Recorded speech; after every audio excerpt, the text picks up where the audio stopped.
Oi, gente! Eu sou a Prof. Nicole Espíndola e hoje vocês vão ter aula de português do nono ano, volume 1.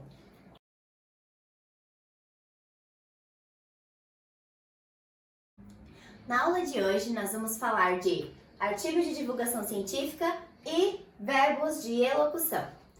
Esse material você pode encontrar na página número 2 do seu livro didático, tá? Então vamos começar. O que é um artigo de divulgação científica? Esses artigos, eles têm como finalidade fazer com que a população em geral tenha acesso a notícias de ciência e tecnologia. Por quê? Porque geralmente esses são assuntos tratados de forma muito técnica, muito específica, em jornais específicos, em revistas específicas e sites específicos. Então, o que esses artigos eles fazem? Eles pegam esse assunto, que está escrito dessa forma robusta, e trazem para um outro tipo de meio de comunicação, um jornal, uma revista que todo mundo tem acesso, televisão, internet, de uma forma, usando palavras e usando uma linguagem que a maioria da população vai conseguir entender e ler.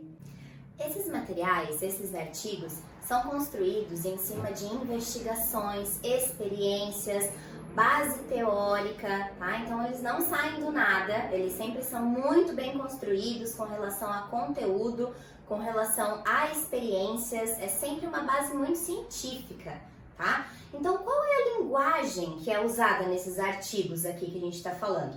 A linguagem vai ser uma linguagem, como eu já falei, mais próxima, né, do público em geral, mas ele não vai fazer a utilização de gírias, a linguagem não vai ser uma linguagem coloquial, tá? Vai ser uma linguagem que todo mundo entenda, mas sem usar figuras de linguagem e sempre em terceira pessoa. O que isso significa? Que o escritor não vai escrever assim, eu pesquisei e os meus resultados foram... Não. Então, pesquisou-se, os resultados obtidos foram, tá? Nunca vai ser em primeira pessoa. Esses textos são escritos sempre por especialistas, pesquisadores e às vezes jornalistas, tá? Mas qual é a forma desse texto? A gente sabe que dissertação tem uma forma, um poema tem outra forma, né? Quais são as informações necessárias para a gente construir um artigo de divulgação científica? Ele vai precisar sempre ter o assunto no início do texto, né? Ali no primeiro parágrafo, mais ou menos, você vai colocar sobre o que vai ser aquele artigo. É muito importante também colocar qual foi a metodologia. O que é essa metodologia? É quando foram feitas as pesquisas, por quanto tempo, quem participou, quem escreveu, de quem é o aporte teórico. Então, citar alguns teóricos que falam sobre aquele assunto. Por que essa pesquisa é importante? Por que a gente está falando sobre ela? Por que é importante que as pessoas da comunidade em geral saibam sobre esse assunto, né? E também, qual é a conclusão da pesquisa? Eu fiz essa pesquisa, demorou tanto tempo e de conclusão eu tirei isso. Já que a gente tem que citar sempre um autor ou uma autora que fale desses assuntos que a gente vai tratar no artigo de divulgação, a gente vai usar muito os verbos de elocução. Mas o que são os verbos de elocução? São os verbos que a gente usa, é bem legal, são os verbos que a gente usa para dizer que alguém disse alguma coisa. Então, lá na historinha está escrito assim, então João disse. Esse disse é um verbo de elocução, porque eu estou dizendo que João disse alguma coisa. Ou, Monteiro Lobato citou que, tá? Então, é outro verbo de elocução. Ele imaginou que, ele ressaltou que, citou, repetiu. Todas essas palavras, esses verbos que a gente vai usar para dizer que alguém disse alguma coisa, que alguém tomou a ação de falar algo, são os verbos de elocução. Agora vocês têm aí no livro de vocês um texto e a gente vai ler esse texto juntos e falar um pouquinho mais sobre as características do artigo de divulgação científica. Bom, eu vou acompanhar aqui com vocês, a gente vai lendo juntos, eu vou fazendo as considerações durante o texto, tá? Sobre aquilo que eu já falei da teoria dos artigos de divulgação científica, tá? Então, o título é outra coisa muito importante desses artigos, porque o título precisa chamar atenção, ele precisa ser criativo, precisa que as pessoas leiam e queiram ler o que vem embaixo dele, tá? Então, o título é Dia Histórico para a Ciência, revelada a primeira imagem de buraco negro. Gente, para quem gosta de ciência, ler um título desse daqui já dá vontade de saber. Olha a palavra-chave ali, ó, dia histórico. Já marca que o dia foi muito importante, então é uma informação relevante aquilo que tá ali, tá? Aí temos o subtítulo, que também é uma característica, muitas vezes, desses artigos de divulgação científica. Event Horizon Telescope, rede de 8 observatórios ao redor do mundo, divulgou hoje a primeira imagem real de um buraco negro supermassivo, fenômeno previsto por Einstein. Então, o que a gente tem aqui? Um resumo bem pequenininho mesmo sobre o que vai tratar aquele texto, para que as pessoas que não se convenceram ainda com o título possam olhar esse segundo título e dizer, é sobre isso que vai falar esse texto, tá? Aí ali tem o nome da autora, né, por Luísa Caires, editoriais Ciências Exatas da Terra. Temos uma imagem que embaixo vai dizer o que é, vai descrever, né? Primeira foto de um buraco negro supermassivo no centro da galáxia M87, feita pelo projeto Event Horizon Telescope. É muito importante nesse tipo de artigo, como eu disse, gente, é para a população em geral. Então, quanto mais infográfico tiver, gráfico, imagem, tabela, mais dinâmica fica a leitura e mais gostoso de ler, tá? Então, ali, começando o texto. Este buraco negro está a 53,5 milhões de anos-luz da Terra e tem uma massa de 6,5 bilhões de vezes a massa do Sol. Esses monstros cósmicos conhecidos como buracos negros são pequenos, considerando a escala universal, mas com uma massa imensa a ponto de gerar um efeito gravitacional gigantesco e que torna impossível a luz escapar deles. Daí o nome que recebem. Mas para entender o tamanho do feito da equipe do Event Horizon Telescope, rede de 8 observatórios ao redor do mundo, vamos voltar um pouco no tempo. Nesse primeiro parágrafo, o que a gente tem aqui? Vocês conseguem pensar no que a gente já identificou daquelas características que eu falei do texto? Então, a gente tem aqui, ó, quem foi que descobriu, né? Que foi a rede de 8 observatórios ao redor do mundo, chamada Event Horizon Telescope. Eles que descobriram isso, tá? O que mais? Ele está explicando também o que é. Sobre o que vai se tratar esse artigo? Sobre um buraco negro. E o que é o buraco negro? Ele fala ali, ó, tem um ponto de efeito gravitacional gigantesco que torna impossível a luz escapar. Então, ele já explica o que é que a gente vai estar falando nesse artigo, tá? Aí agora vem uma citação. Como é que eu sei que é uma citação? Porque a gente tem as aspas. Nós tiramos a primeira foto de um buraco negro.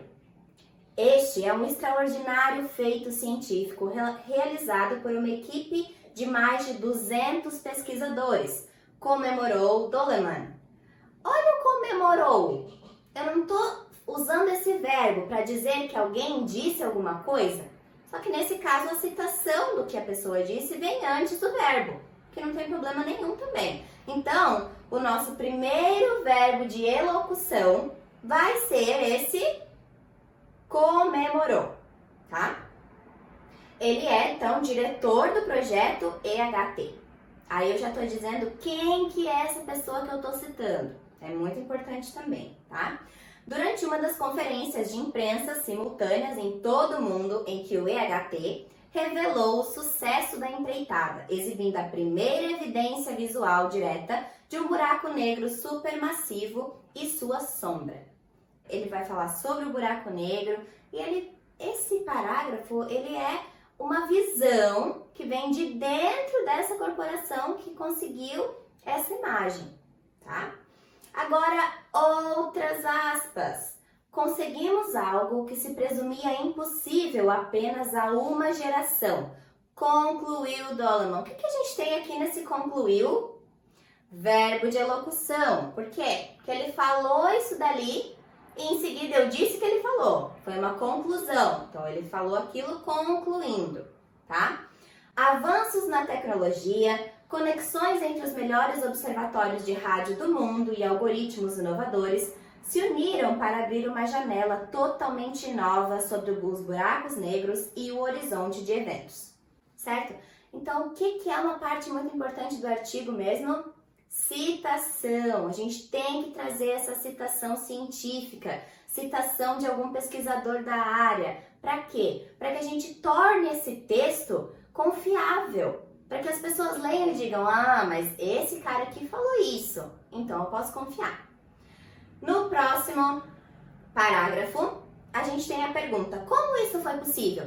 Então aqui, o que vai acontecer? Vai vir a metodologia. Como que essa pesquisa foi realizada? Como que esse feito foi conseguido? O Event Horizon Telescope tem seus radiotelescópios espalhados pelo planeta, apontando para 2 buracos negros supermassivos. Sagitário A, localizado no centro da Via Láctea, e um buraco negro ainda mais massivo, porém mais distante, 53,5 milhões de anos-luz de distância da galáxia M87. Foi este último que teve sua imagem revelada. Então aqui ele está falando já sobre a metodologia. Há exatamente 2 anos, em abril de 2017, a rede se uniu para observar o chamado horizonte de eventos desses buracos negros. Trata-se do limite até onde a luz consegue passar próxima ao buraco sem ser sugada por sua força gravitacional externa. Se nem a luz pode escapar além do horizonte de evento, tudo é escuridão.